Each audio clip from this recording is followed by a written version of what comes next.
પશ્ચિમ એશિયામાં શાંતિની આશા વચ્ચે બજારમાં આજે રહી શાનદાર ખરીદદારી. નિફ્ટીમાં જોવા મળી 31 જાન્યુઆરી 2021 બાદ મોટી વીકલી તેજી. બેંક નિફ્ટીમાં પણ 2%નો ઉછાળો. મિડ કેપ અને સ્મોલ કેપમાં પણ રહી સારી ખરીદદારી. માર્ચમાં માર્કેટમાં ઘટાડાનો રોકાણકારોએ લીધો લાભ. એમ્ફીના આંકડા પ્રમાણે માર્ચમાં ઇક્વિટી ફંડ્સમાં રોકાણ 56% વધ્યું. માર્ચમાં એસઆઈપી ઇન્ફ્લો પણ રેકોર્ડ ઊંચાઈ ઉપર પહોંચ્યો. પહેલીવાર એસઆઈપીનો આંકડો 32,000 કરોડને પાર.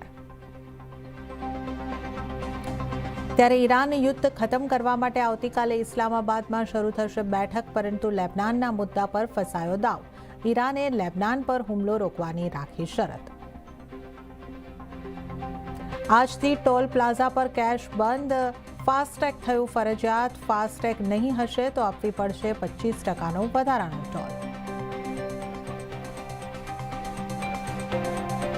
પશ્ચિમ બંગાળમાં બીજેપી સરકાર બનશે તો દરેક મહિલા અને બેરોજગાર યુવાઓને મળશે દર મહિને 3,000 રૂપિયા. અમિત શાહે જાહેર કર્યું ઘોષણાપત્ર. 6 મહિનામાં યુનિફોર્મ સિવિલ કોડ અને 1 કરોડ સરકારી નોકરીઓ આપવાનો પણ વાયદો. ત્યારે